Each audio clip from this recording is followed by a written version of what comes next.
As chairman of the Senate Blue Ribbon Committee, I have been subject of criticisms for not scheduling the 18 ex-military personnel who faced the media in an organized press conference at the historic Club Filipino on the eve of the 40th EDSA People Power Revolution to be called and testify before your committee on accountability of public officers and investigations.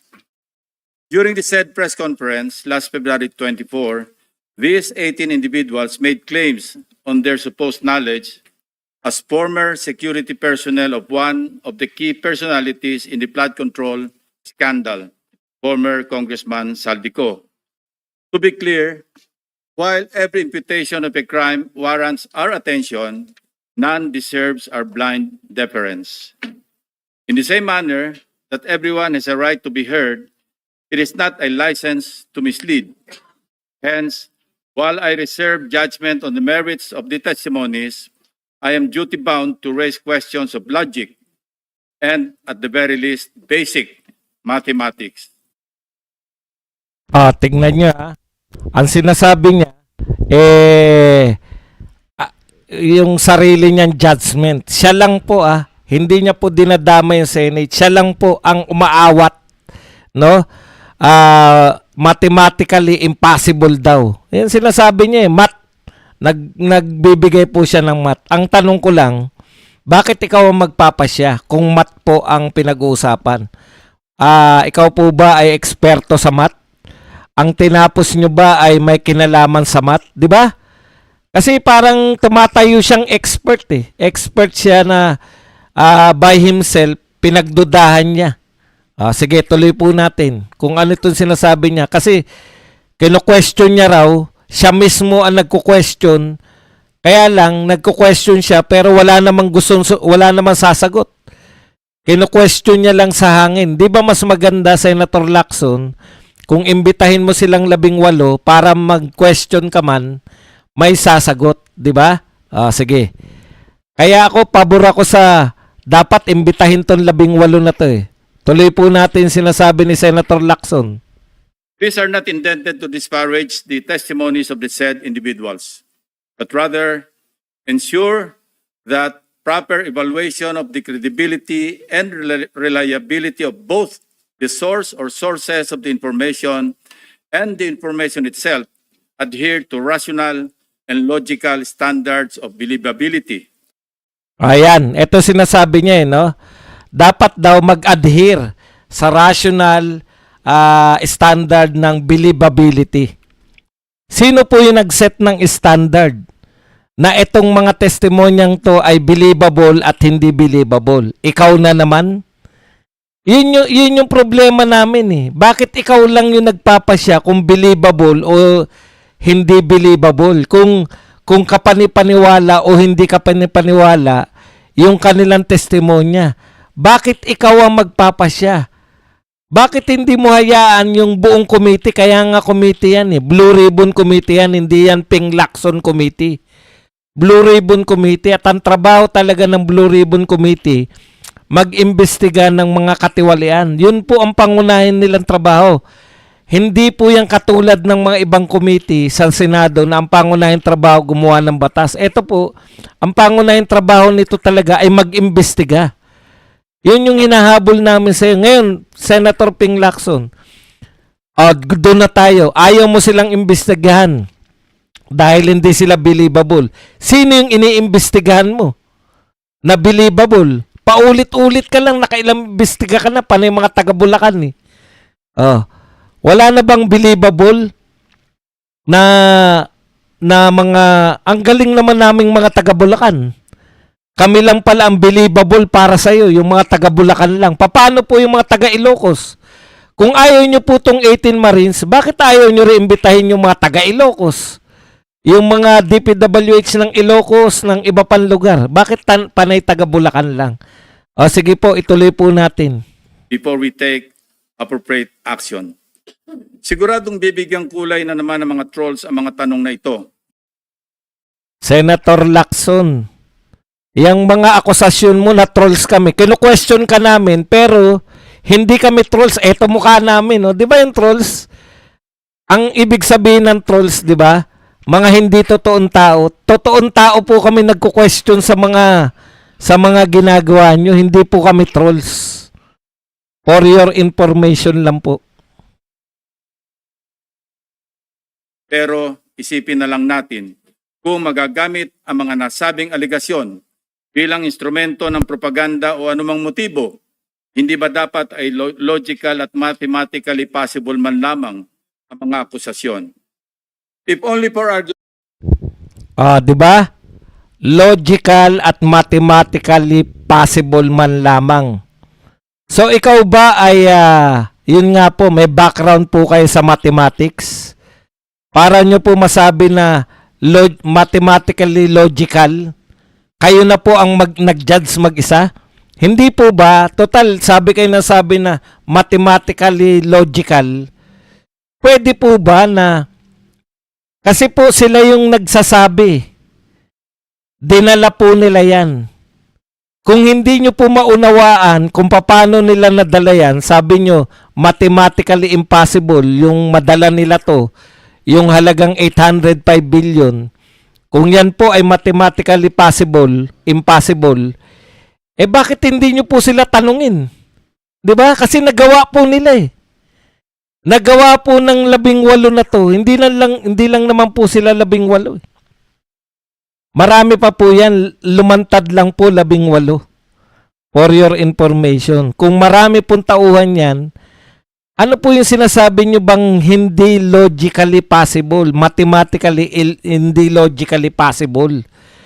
Kung tinatanong nyo na sila ng direkta, tapos kumuha naman kayo ng mga mathematician, para pabulaanan naman yung sinasabi nila kung gusto mong gawin yun, di mas maganda. Di po ba? Hindi yung sinabi mo lang, yun na yung katotohanan.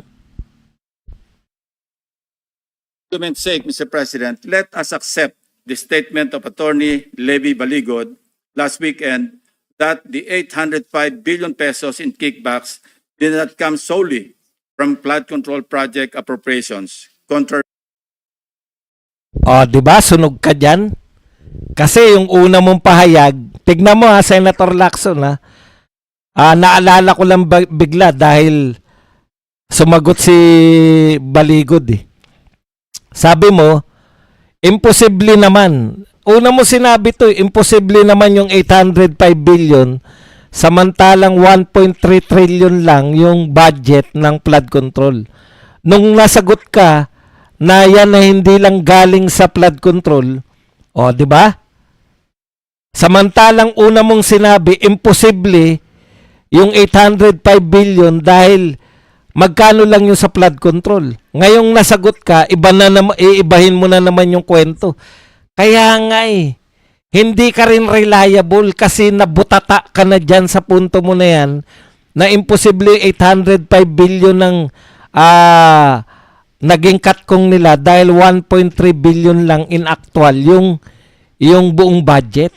Nabutata ka na dyan, Senator Lacson eh. Di ba? Ibig sabihin, hindi mo kaya rin, hindi ka rin reliable na ikaw yung magpapasya kung believable o hindi. to what was initially reported. Let us consider the available variables that must inform our analysis, Mr. President. As earlier computed by the late Senator Ramon Revilla Sr.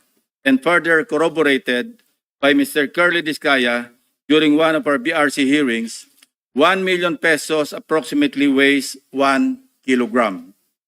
Basically, this means that the two executive assistants of Saldico, assisted by 18 ex-military personnel and other unnamed personalities, received, unloaded, repacked, and reloaded and moved 805,000 kilograms or 805 metric tons in paper bills over a certain period of time. And this does not include yet the weight of the packages themselves. Thus, we need to add around 53,600 kilograms or 53.6 metric tons, representing the combined weight of at least 13,400 large empty maletas or suitcases to accommodate 805 billion pesos, with the assumption each was made of soft-sided nylon or polyester materials, each weighing around 4 kilograms. Let's try to imagine the processes involved in the preparation and distribution of this cash. Suppose that the executive assistants or trusted personnel of Saldico, named Mark Tiksay and Paul Estrada, processed 500 million pesos a day, working 24/7, 365 days a year, including unloading, counting, repacking, loading, and delivering the money. This would take 5.5 years. Okay. 'Di ba? Nag-a-assumption na siya, 'di ba? Ina-assume niya na 5.5 years ang aabutin kung 500,000 pesos ang bibilangin nila sa loob ng isang araw. Magtrabaho man daw ng 24/7, ibig sabihin araw-araw, walang pahinga, aabutin pa rin ng 5.5 years kasama yung distribution. Ang tanong, paano mo naman kinuwenta yun? Ilan naman yung tauhan? Ilan naman yung sinasabi mo na tauhan na nagkwenta nun? Di ba? Paano sila tumagal naman ng 5.5 years? Reliable din ba yung sarili mong kwento? Sa kwenta mo, yung kwento mo, yung kwenta mo na kunento mo, gaano ka-reliable yan? Ilang tauhan yung sinasabi mong nagtrabaho? Baka naman mga tauhan. Baka mga tauhan lang yan. 500,000? 500,000, ibalik nga natin kung magkano raw, 500,000 per day? O 500 million per day? Paano mo nalaman na 500 million lang yung kayang bilangin at kayang i-distribute ng mga tao sa loob ng isang araw? Hindi po ba? Kaya nga, sa kwenta mo, na kinuwento mo, yan yung lalabasan, 5.5 years. Nagawa nga nila ng 3 years eh. O kung ilang taon man nila dinistribute yun. Nagawa na po nila sa actual. Ang gagawin nyo lang po, hindi na tayo mag-i-imagine. O, tignan po ninyo ang ginagawa ni Senator Lacson ha. Sabi nung 18 Marines, ex-Marines, nakapag-deliver po kami, ganun. Na-deliver po namin. Delivery lang sila, wala yung bili. Hindi ko alam kung sila rin na nagbibilang. Delivery lang sila. Malamang may ibang nagbibilang. Pero eto po, nag-deliver po sila. Malamang counting machine yun, no? Counting machine. Kasi sa bangko may counting machine. Nag-deliver po sila. At saka yan po galing sa bangko, kung hindi ako nagkakamali. Galing po yan sa bangko, kaya hindi na po yan yung sabog-sabog na nakikita po natin na sa mga pelikula. Yung mga galing po sa mga kung saan krimen na may mga counting machine din. Sa madaling salita, kwenta lang yan sa kwento mo eh. Naaabot ng 5.5 years. Kwento mo lang yan sa kwenta mo. Eto, nagsasabi sila, eto naganap. Ikaw naman, sinasabi mo sa amin, mag-imagine tayo. Mag-imagine tayo, ganito ang naganap. Sino po ang mas kapanipaniwala? Yung mga totoong tao na totoong nag-deliver ayon sa kanilang affidavit? O yung kwenta mo ayon sa kwento mo? Tuloy natin. Or mid-2028, hindi pa sila tapos mag-deliver hanggang ngayon, Mr. President. Sa kwento mo, aabutin sila ng 2028, hindi pa sila tapos mag-deliver. Pero na-deliver nila sa kanilang affidavit eh. Nakuha nyo, Mr. President? Na-deliver nila sa kwento nila. na nakalagay sa kanilang affidavit na pinirmahan nila. Paalala ko lang ha, may tendency po kayo na magkamali. Di po ba? Kasi kwenta-kwenta lang kayo. Katulad ng pagkakamali nyo na inamin nyo na 805. Sabi nyo, galing lang sa wedding. Sa wedding to. Sabi nyo, galing lang po sa flood control, yung tansya nyo. Hindi naman po sa flood control lang. Nung na-realize nyo na hindi lang sa flood control, iba na po ang kwento nyo. Iba naman yung atake nyo ngayon. Ang atake nyo ngayon, mula sa pagbibilang hanggang sa distribution, 2028 na, hindi pa nila na-deliver lahat.